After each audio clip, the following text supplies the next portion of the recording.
ನಾವು ನಮ್ಮದೇ ಅಭ್ಯಾಸಗಳ ಒಂದು ರೂಪ ಆಗಿರ್ತೇವೆ. ನಮ್ಮಿಂದ ಯಾವೆಲ್ಲ ಅಭ್ಯಾಸಗಳು ನಿರ್ಮಾಣ ಆಗಿವೆ ಅಥವಾ ನಾವು ಯಾವೆಲ್ಲ ಅಭ್ಯಾಸಗಳನ್ನ ನಿರ್ಮಾಣ ಮಾಡಿಕೊಂಡಿದ್ದೇವೆ ಅದರ ಮೇಲೆ ನಮ್ಮ ಪೂರ್ತಿ ಭವಿಷ್ಯ ಡಿಪೆಂಡ್ ಆಗಿರುತ್ತೆ. ನಾವು ಅದೆಷ್ಟೋ ಮೋಟಿವೇಶನಲ್ ವಿಡಿಯೋಗಳನ್ನ ನೋಡಲಿ, ಸ್ವಲ್ಪ ಸಮಯ ಆದ್ಮೇಲೆ ಎಲ್ಲವೂ ಮೊದಲಿನಂತೆ ಆಗುತ್ತೆ.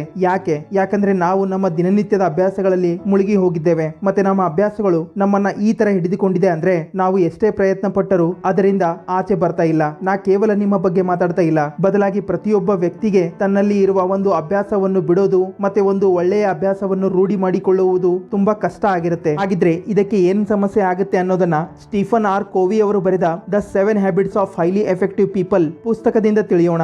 ಈ ಪುಸ್ತಕದ ವಿಶೇಷತೆ ಏನು ಗೊತ್ತಾ? ಆಥರ್ ಈ ಪುಸ್ತಕವನ್ನು ಬರೆಯಲು 3,000 ಸಕ್ಸಸ್ಫುಲ್ ಜನರನ್ನ ಭೇಟಿ ಮಾಡಿದರು. ಇವರು ಪ್ರತಿಯೊಂದು ಫೀಲ್ಡ್ ನಲ್ಲಿ ಸಕ್ಸಸ್ಫುಲ್ ಆಗಿದ್ದರು. ಆ 3,000 ಜನರನ್ನ ಭೇಟಿ ಮಾಡಿ 3 ವರ್ಷ ಸಮಯ ತಗೊಂಡು ಈ ಪುಸ್ತಕವನ್ನು ಬರೆದಿದ್ದರು. ಅದುವೇ the 7 habits of highly effective peoples. ಭಯ ಪಡುವ ಅವಶ್ಯಕತೆ ಇಲ್ಲ. ಈ ಪುಸ್ತಕದಲ್ಲಿ ಆ ಹ್ಯಾಬಿಟ್ಸ್ ಗಳ ಬಗ್ಗೆ ಮಾಹಿತಿ ಇಲ್ಲ. ಬೆಳಿಗ್ಗೆ ಬೇಗ ಎದ್ದೇಳೋದು, ಮೆಡಿಟೇಷನ್ ಮಾಡೋದು, ಹಾರ್ಡ್ ವರ್ಕ್ ಮಾಡೋದು. ಯಾಕಂದ್ರೆ ಪ್ರತಿಯೊಬ್ಬ ಸಕ್ಸಸ್ಫುಲ್ ವ್ಯಕ್ತಿ ಬೆಳಿಗ್ಗೆ ಬೇಗ ಎದ್ದೇಳೋದಿಲ್ಲ, ಎಲ್ಲರೂ ಮೆಡಿಟೇಷನ್ ಮಾಡೋದಿಲ್ಲ. ಆದ್ರೆ ಈ ಹ್ಯಾಬಿಟ್ಸ್ ಗಳು ಸ್ವಲ್ಪ ಬೇರೆ ಆಗಿವೆ. Habit number 1, B pro active. ನೋಡಿ, 2 ತರದ ಜನ ಈ ಭೂಮಿ ಮೇಲೆ ಇರ್ತಾರೆ. ಒಂದು ಆಕ್ಟಿವ್, 2 ರಿಯಾಕ್ಟಿವ್. ಆದ್ರೆ ಹೈಲಿ ಎಫೆಕ್ಟಿವ್ ಜನ ಏನಿರ್ತಾರೆ ಅವರು ಆಗಿರ್ತಾರೆ ಪ್ರೋ ಆಕ್ಟಿವ್. ನೋಡಿ, ಆಕ್ಟಿವ್ ಜನ ಏನಿರ್ತಾರೆ ಅವರು ಎವರೇಜ್ ಆಗಿರ್ತಾರೆ. ರಿಯಾಕ್ಟಿವ್ ಜನ ಏನಿರ್ತಾರೆ ಅವರು ಸಾಮಾನ್ಯ ಜನ ಆಗಿರ್ತಾರೆ. ಮತ್ತೆ ಪ್ರೋ ಆಕ್ಟಿವ್ ಜನ ಏನಿರ್ತಾರೆ ಅವರು ಆಗಿರ್ತಾರೆ ಹೈಲಿ ಎಫೆಕ್ಟಿವ್ ಪೀಪಲ್ಸ್. ನೋಡಿ, ಒಳ್ಳೆಯ ಸಮಯದಲ್ಲಿ ಪ್ರತಿಯೊಬ್ರು ಖುಷಿಯಾಗಿ ಇರ್ತಾರೆ. ಯಾವಾಗ ಪರಿಸ್ಥಿತಿ ನಿಮ್ಮ ವಿರುದ್ಧವಾಗಿದ್ದಾಗ ಆಗ ನೀವು ಹೇಗೆ ಇರ್ತೀರಾ, ಆಗ ನಿಮ್ಮ ಪರಿಸ್ಥಿತಿ ಹೇಗಿರುತ್ತೆ ಅನ್ನೋದು ನಿರ್ಧಾರ ಮಾಡುತ್ತೆ ನೀವು ರಿಯಾಕ್ಟಿವ್ ಆಗಿದ್ದೀರಾ ಅಥವಾ ನೀವು ಪ್ರೋ ಆಕ್ಟಿವ್ ಆಗಿದ್ದೀರಾ ಅನ್ನೋದು. ನೋಡಿ, ರಿಯಾಕ್ಟಿವ್ ಜನ ಸೋಷಿಯಲ್ ಎನ್ವೈರನ್ಮೆಂಟ್ ಗೆ ಬೇಗ ಎಫೆಕ್ಟಿವ್ ಆಗ್ತಾರೆ. ಬೇರೆಯವರು ಇಂಥವರಿಗೆ ಹೊಗಳ್ತಾ ಇದ್ರೆ, ಗೌರವ ಕೊಡ್ತಾ ಇದ್ರೆ ತುಂಬಾ ಚೆನ್ನಾಗಿ ಫೀಲ್ ಮಾಡ್ತಾರೆ, ತುಂಬಾ ಖುಷಿಯಾಗಿ ಇರ್ತಾರೆ. ಯಾರು ಹೊಗಳದೇ ಇದ್ದಾಗ, ಯಾರು ಗೌರವ ಕೊಡದೇ ಇದ್ದಾಗ ಏನೋ ಒಂದು ಕಳೆದುಕೊಂಡ ಹಾಗೆ ರಿಯಾಕ್ಟ್ ಮಾಡ್ತಾರೆ. ಆದ್ರೆ ಹೈಲಿ ಎಫೆಕ್ಟಿವ್ ಜನ ಕೆಟ್ಟ ಪರಿಸ್ಥಿತಿಯಲ್ಲೂ ಅವರ ಆಟಿಟ್ಯೂಡ್ ಬದಲಾವಣೆ ಆಗೋದಿಲ್ಲ. ನೋಡಿ, ಜೀವನದಲ್ಲಿ ಕೆಲವೊಂದು ವಿಷಯಗಳು ಈ ತರ ಇರುತ್ತೆ, ನಾವು ಅವುಗಳನ್ನ ಕಂಟ್ರೋಲ್ ಮಾಡಬಹುದು. ಮತ್ತೆ ಕೆಲವೊಂದು ಇಂತಹ ವಿಷಯಗಳು ಇರುತ್ತೆ, ಅವುಗಳನ್ನ ನಮ್ಮಿಂದ ಕಂಟ್ರೋಲ್ ಮಾಡಲು ಆಗೋದಿಲ್ಲ. ಒಂದ್ ವೇಳೆ ನೀವು ಪ್ರೋ ಆಕ್ಟಿವ್ ಆಗೋದಿದ್ರೆ ಆ ವಿಷಯಗಳ ಮೇಲೆ ಫೋಕಸ್ ಮಾಡಿ ನೀವು ಕಂಟ್ರೋಲ್ ಮಾಡುವಂತವು. ನೋಡಿ, ರಿಯಾಕ್ಟಿವ್ ಜನ ಆ ವಿಷಯಗಳ ಬಗ್ಗೆ ಯೋಚನೆ ಮಾಡಿ ಕಣ್ಣೀರು ಹಾಕ್ತಾ ಇರ್ತಾರೆ, ಯಾವುದನ್ನ ಅವರಿಂದ ಬದಲಾವಣೆ ಮಾಡಲು ಆಗೋದಿಲ್ಲ. ಅದಕ್ಕೆ ಜೀವನದಲ್ಲಿ ಎಂತಹದೇ ಪರಿಸ್ಥಿತಿ ಬರಲಿ, ಅದು ಕೆಟ್ಟ ಪರಿಸ್ಥಿತಿಯಲ್ಲೂ ಅಥವಾ ಒಳ್ಳೆ ಪರಿಸ್ಥಿತಿಯಲ್ಲೂ ನಿಮ್ಮ ರಿಯಾಕ್ಷನ್ ಸೇಮ್ ಆಗಿರ್ಬೇಕು. ಪರಿಸ್ಥಿತಿ ಚೆನ್ನಾಗಿದ್ದಾಗ ತುಂಬಾ ಖುಷಿ ಪಡಬಾರ್ದು, ಮತ್ತೆ ಕೆಟ್ಟ ಪರಿಸ್ಥಿತಿಯಲ್ಲಿ ಕಣ್ಣೀರು ಹಾಕಬಾರ್ದು. ಒಂದ್ ವೇಳೆ ನೀವು ಇದನ್ನ ಕಂಪ್ಲೀಟ್ ಮಾಡ್ತೀರಾ ಅಂದ್ರೆ ಮೊದಲ ಸ್ಟೆಪ್ ಕಂಪ್ಲೀಟ್ ಮಾಡಿದಿರಾ ಎಂದರ್ಥ. ನೋಡಿ, ನನಗೂ ಕೂಡ ತುಂಬಾ ಜನ ಕಮೆಂಟ್ಸ್ ಮಾಡ್ತಾ ಇರ್ತಾರೆ. ಕೆಲವೊಂದು ಕಮೆಂಟ್ಸ್ ಗಳು ತುಂಬಾ ಚೆನ್ನಾಗಿದ್ರೆ, ಇನ್ನು ಕೆಲವೊಂದು ಅಷ್ಟೇ ಕೆಟ್ಟದಾಗಿರುತ್ತೆ. ಒಳ್ಳೆಯ ಕಮೆಂಟ್ಸ್ ಗಳನ್ನ ನೋಡಿ ನಾ ತುಂಬಾ ಖುಷಿ ಪಡೋದಿಲ್ಲ, ಮತ್ತೆ ಕೆಟ್ಟ ಕಮೆಂಟ್ಸ್ ಗಳನ್ನ ನೋಡಿ ನಾ ಬೇಜಾರು ಕೂಡ ಆಗೋದಿಲ್ಲ. ನನಗೆ ಕೇವಲ ಜನರ ಫೀಡ್ಬ್ಯಾಕ್ ಬೇಕು. ಜನ ನನ್ನಿಂದ ಏನು ಅಕ್ಸೆಪ್ಟ್ ಮಾಡ್ತಾರೆ, ಹೇಗೆ ನಾ ನನ್ನ ವಿಡಿಯೋಗಳನ್ನ ಇಂಪ್ರೂವ್ ಮಾಡಿಕೊಳ್ಬಹುದು ಅನ್ನೋದನ್ನ ಅಷ್ಟೇ ಯೋಚನೆ ಮಾಡ್ತೀನಿ. ಒಂದ್ ವೇಳೆ ನಾ ಒಳ್ಳೆಯ ಕಮೆಂಟ್ಸ್ ಗಳನ್ನ ಓದಿ ಖುಷಿ ಪಡ್ತಾ ಹೋದ್ರೆ ನನ್ನ ಕಂಟೆಂಟ್ ನಲ್ಲಿ ಏನೂ ಬದಲಾವಣೆ ಬರೋದಿಲ್ಲ. ಮತ್ತೆ ಕೆಟ್ಟ ಕಮೆಂಟ್ಸ್ ಗಳನ್ನ ಓದಿ ದುಃಖ ಪಡ್ತಾ ಇದ್ರೆ ಇರೋದನ್ನು ಕಳೆದುಕೊಳ್ಬೇಕಾಗತ್ತೆ. ಅದಕ್ಕೆ ಇಂಗ್ಲಿಷ್ ನಲ್ಲಿ ಒಂದು ಕೋಟ್ ಇದೆ, life is 10% what happens to you and 90% of how you react on it. ಜೀವನದಲ್ಲಿ ಏನೆಲ್ಲ ಆಗುತ್ತೆ ಅದರ ರೋಲ್ ಕೇವಲ 10% ಅಷ್ಟೇ ಇರುತ್ತೆ, ಆದ್ರೆ 90% ಇದು ಮ್ಯಾಟರ್ ಆಗುತ್ತೆ, ನಾವು ಆ ಪರಿಸ್ಥಿತಿಯಲ್ಲಿ ಹೇಗೆ ರಿಯಾಕ್ಟ್ ಮಾಡ್ತೀವಿ ಅನ್ನೋದು. ಮತ್ತೆ ಇದೇ ಆಟಿಟ್ಯೂಡ್ ಜನರಿಗೆ ಹೈಲಿ ಎಫೆಕ್ಟಿವ್ ಆಗಿ ಮಾಡುತ್ತೆ. Habit number 2, being with end in mind. ನೋಡಿ, ಈ ಜಗತ್ತಿನಲ್ಲಿ ಯಾವೆಲ್ಲ ಆವಿಷ್ಕಾರಗಳು ಆಗಿವೆ ಅವು ಮೊದಲು ಮೈಂಡ್ ನಲ್ಲೇ ಆಗಿವೆ, ನಂತರವೇ ಅವು ಫಿಸಿಕಲ್ ವರ್ಲ್ಡ್ ನಲ್ಲಿ ಬಂದಿವೆ. Being with end in mind ಅಂದ್ರೆ ಪ್ರಾರಂಭ ಮಾಡುವ ಮುಂಚೆಯೇ ನಿಮ್ಮ ಮೈಂಡ್ ನಲ್ಲಿ ಎಂಡ್ ಕ್ಲಿಯರ್ ಆಗಿರ್ಬೇಕು. ಇದರಿಂದ ಇದು ಕೂಡ ಕ್ಲಿಯರ್ ಆಗುತ್ತೆ, ಈಗ ನೀವು ಯಾವ ಸ್ಥಾನದಲ್ಲಿ ಇದ್ದೀರಾ ಮತ್ತೆ ಇನ್ನೂ ಎಷ್ಟು ದೂರ ಹೋಗ್ಬೇಕು ನಿಮ್ಮ ಡೆಸ್ಟಿನೇಷನ್ ಅನ್ನ ತಲುಪಲು ಅನ್ನೋದು. ಹಾಗೂ ಎಂಡ್ ಕ್ಲಿಯರ್ ಆಗಿದ್ದಾಗ ಪೂರ್ತಿ ಚಾನ್ಸಸ್ ಇರುತ್ತೆ ಆ ಎಲ್ಲ ಸ್ಟೆಪ್ ಗಳು ಸರಿಯಾಗಿರೋದು. ಹ್ಯಾಬಿಟ್ ನಂಬರ್ 3, ಪುಟ್ ಫಸ್ಟ್ ಥಿಂಗ್ ಫಸ್ಟ್. ಒಂದ್ ವೇಳೆ ನಾ ನಿಮ್ಗೆ ನಿಮ್ಮ ಜೀವನದಲ್ಲಿ ಎಲ್ಲಕ್ಕಿಂತ ಇಂಪಾರ್ಟೆಂಟ್ ಆಗಿರುವ ವಿಷಯ ಏನು ಅಂತ ಕೇಳಿದರೆ 99% ಜನರ ಉತ್ತರ ಆಗಿರುತ್ತೆ ಫ್ಯಾಮಿಲಿ, ನಮ್ಮ ವರ್ಕ್, ಪ್ರೊಫೆಷನ್ ಮತ್ತೆ ಹೆಲ್ತ್ ಮೇಂಟೈನ್ ಮಾಡುವುದು ಆಗಿದೆ ಅಂತಾರೆ. ಯಾರೂ ಕೂಡ ಈ ಮಾತನ್ನ ಹೇಳೋದಿಲ್ಲ, ನನಗೆ ಟಿವಿ ನೋಡುವುದೇ ಇಂಪಾರ್ಟೆಂಟ್ ಆಗಿದೆ, ನನಗೆ ಸೋಷಿಯಲ್ ಮೀಡಿಯಾದಲ್ಲಿ ಟೈಮ್ ವೇಸ್ಟ್ ಮಾಡುವುದೇ ಇಂಪಾರ್ಟೆಂಟ್ ಆಗಿದೆ ಅಂತ. ಆದ್ರೂ ಕೂಡ ಪ್ರತಿಯೊಬ್ರು ಇದನ್ನೇ ಮಾಡ್ತಾ ಇದ್ದಾರೆ. ಇವಾಗ ಹೇಳಿ, ಎಲ್ಲಿಂದ ನಿಮ್ಮಲ್ಲಿ ಎಫೆಕ್ಟಿವ್ನೆಸ್ ಬರುತ್ತೆ? ಅದಕ್ಕೆ ಆ ವಿಷಯಗಳಿಗೆ ನೋ ಅನ್ನೋದನ್ನ ಕಲಿಯಿರಿ.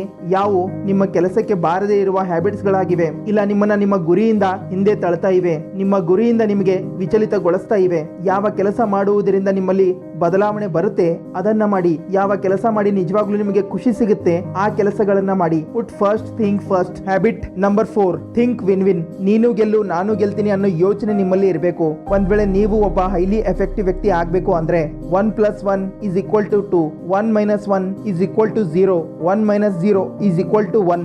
ಒಂದ್ ವೇಳೆ ನಿಮ್ಮ ಯೋಚನೆ ವಿನ್ ವಿನ್ ಆಗಿದ್ರೆ ನಿಮ್ಮ ಸಕ್ಸಸ್ ಡಬಲ್ ಆಗುತ್ತೆ ಮತ್ತೆ ನಿಮ್ಮಲ್ಲಿ ಎಫೆಕ್ಟಿವ್ನೆಸ್ ಬರುತ್ತೆ.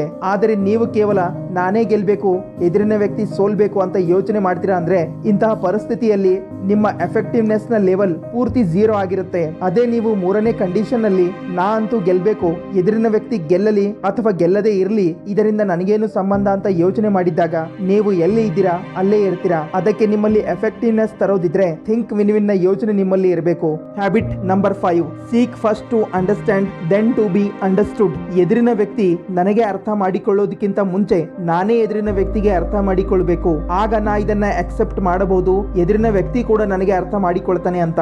ನೋಡಿ, ಈ ಪ್ರಪಂಚದಲ್ಲಿ ಪ್ರತಿಯೊಬ್ಬ ವ್ಯಕ್ತಿ ಆಸೆ ಪಡ್ತಾನೆ ಎಲ್ಲರೂ ನನ್ನ ಮಾತೆ ಕೇಳಬೇಕು ಅಂತ ಅನ್ಕೋತಾನೆ. ಆದರೆ ಆತ ಮಾತ್ರ ಬೇರೆ ಯಾರ್ದು ಮಾತು ಕೇಳೋದಿಲ್ಲ. ಅದೇ ಒಬ್ಬ ನನ್ನ ಮಾತು ಕೇಳು ಅಂತಾನೆ, ಇನ್ನೊಬ್ಬ ನನ್ನ ಮಾತು ಕೇಳು ಅಂತಾನೆ. ಅದಕ್ಕೆ ಆಥರ್ ಹೇಳ್ತಾರೆ, ಕೇವಲ ಉತ್ತರ ಹೇಳಲು ಏನನ್ನು ಕಲಿಯಬೇಡಿ, ಬದಲಾಗಿ ಅರ್ಥ ಮಾಡಿಕೊಳ್ಳಲು ಕಲಿಯಬೇಕು. ಕೇವಲ ಎದುರಿನ ವ್ಯಕ್ತಿಗೆ ಕೇಳಲು ಅಲ್ಲ, ಬದಲಿಗೆ ಅವರನ್ನ ಅರ್ಥ ಮಾಡಿಕೊಳ್ಳಲು ಅವರ ಮಾತು ಕೇಳಬೇಕು ಅಂತಾರೆ. ಒಂದ್ ವೇಳೆ ನಾನ್ ನಿಮ್ಗೆ ವಿಡಿಯೋ ರೆಡಿ ಮಾಡಲು ತುಂಬಾ ಸಮಯ ಬೇಕಾಗುತ್ತೆ, ತುಂಬಾ ಹಾರ್ಡ್ ವರ್ಕ್ ಬೇಕಾಗುತ್ತೆ, ತುಂಬಾ ಎಫರ್ಟ್ ಹಾಕಬೇಕಾಗುತ್ತೆ, ಪ್ಲೀಸ್ ನನ್ನ ಚಾನಲ್ ಅನ್ನ ಸಬ್ಸ್ಕ್ರೈಬ್ ಮಾಡಿ ಅಂದ್ರೆ ಯಾರು ಕೂಡ ಮಾಡೋದಿಲ್ಲ.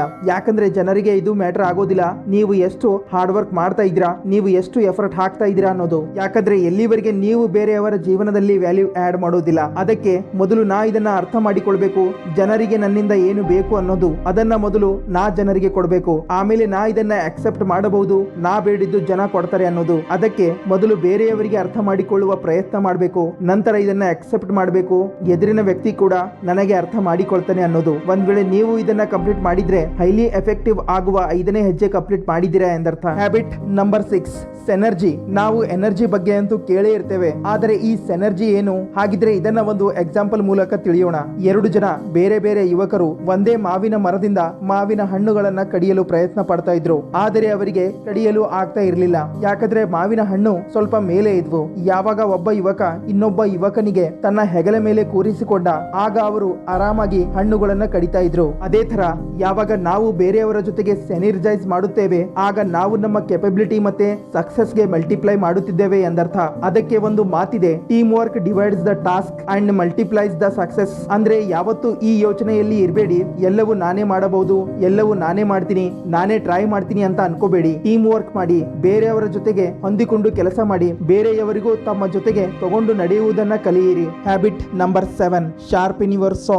ಅಂದ್ರೆ ನಿಮ್ಮ ಕೊಡಲಿಯನ್ನ ತೀಕ್ಷ್ಣಗೊಳಿಸಿ. ಒಂದು ತುಂಬಾ ಇಂಟ್ರೆಸ್ಟಿಂಗ್ ಆಗಿರುವ ಕಥೆ ಇದೆ, ಐ ಥಿಂಕ್ ನೀವು ಕೇಳಿರಬಹುದು, ಆದ್ರೂ ಕೂಡ ಇನ್ನೊಂದು ಸಲ ಹೇಳ್ತೀನಿ ಕೇಳಿ. 2 ಜನ ಯುವಕರು ಒಂದು ಸಲ ಕಟ್ಟಿಗೆ ಕಡಿಯಲು ಕಾಡಿಗೆ ಹೋಗಿರ್ತಾರೆ. ಒಬ್ಬ ಕಟ್ಟಿಗೆ ಕಡಿತಾ ಇರ್ತಾನೆ, ಇನ್ನೊಬ್ಬ ವ್ಯಕ್ತಿ ಬೇರೆ ಏನೇನೋ ಮಾಡ್ತಾ ಇರ್ತಾನೆ. ಮೊದಲ ವ್ಯಕ್ತಿ ಮರ ಕಡಿಯಲು ಪ್ರಾರಂಭ ಮಾಡ್ತಾನೆ. ಆತ 1 ಗಂಟೆ ಸತತವಾಗಿ ಮರ ಕಡಿದ ನಂತರ ಅವನಿಂದ ಕೇವಲ 5 ನಿಮಿಷ ಅಷ್ಟೇ ಮರವನ್ನು ಕತ್ತರಿಸಲಾಗಿತ್ತು. ಮತ್ತೆ ಅದಕ್ಕಾಗಿ ಆತ ಇನ್ನೂ 1 ಗಂಟೆ ಸಮಯವನ್ನು ವ್ಯರ್ಥ ಮಾಡ್ತಾನೆ. ಅದೇ 2ನೇ ವ್ಯಕ್ತಿ ಕೇವಲ 1 ಗಂಟೆಯಲ್ಲಿ 10 ಮರಗಳನ್ನ ಕಡಿತಾನೆ.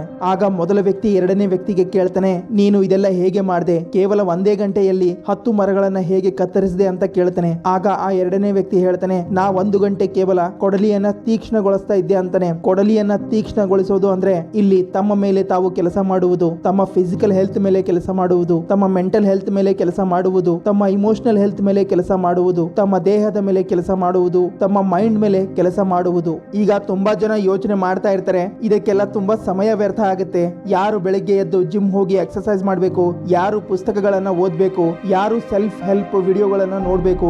ಓಕೆ, ಹಾಗಿದ್ರೆ ಇದಕ್ಕೆಲ್ಲ ಟೈಮ್ ವೇಸ್ಟ್ ಮಾಡಬೇಡಿ. ಆ ಮೊದಲ ವ್ಯಕ್ತಿ ತರ ಮರ ಕತ್ತರಿಸ್ತಾ ಕುಳಿತುಕೊಳ್ಳಿ. ಬೇರೆ ಯಾರೋ ಬರ್ತಾರೆ, ತನ್ನ ಕೊಡಲಿಯನ್ನ ತೀಕ್ಷ್ಣಗೊಳಿಸಿ ನಿಮ್ಗಿಂತ ಜಾಸ್ತಿ ಮರ ಕತ್ತರಿಸ್ತಾರೆ, ಅದು ಕೇವಲ 1 ಗಂಟೆಯಲ್ಲಿ. ಇಲ್ಲಿ ಹೇಳುವ ಅರ್ಥ ಇಷ್ಟೇ, ನಿಮ್ಮನ್ನ ನೀವು ಸುಧಾರಣೆ ಮಾಡಿಕೊಳ್ಳಿ, ಸೆಲ್ಫ್ ಇಂಪ್ರೂವ್ಮೆಂಟ್ ಮಾಡಿಕೊಳ್ಳಿ, ಒಬ್ಬ ಡಿಸಿಪ್ಲಿನ್ ವ್ಯಕ್ತಿಯಾಗಿ ನಿರ್ಮಾಣ ಆಗಿ. ಕಮೆಂಟ್ ಮೂಲಕ ತಿಳಿಸಿ ನಿಮ್ಮ ಫೇವರೇಟ್ ಹ್ಯಾಬಿಟ್ ಯಾವುದು ಅಂತ. ಹಂಗೆ ನಮ್ಮ ಚಾನಲ್ ಅನ್ನ ಸಬ್ಸ್ಕ್ರೈಬ್ ಮಾಡಿ, ಇನ್ಸ್ಟಾ ಪೇಜ್ ಅನ್ನ ಫಾಲೋ ಮಾಡಿ. ಬಾಯ್ ಬಾಯ್.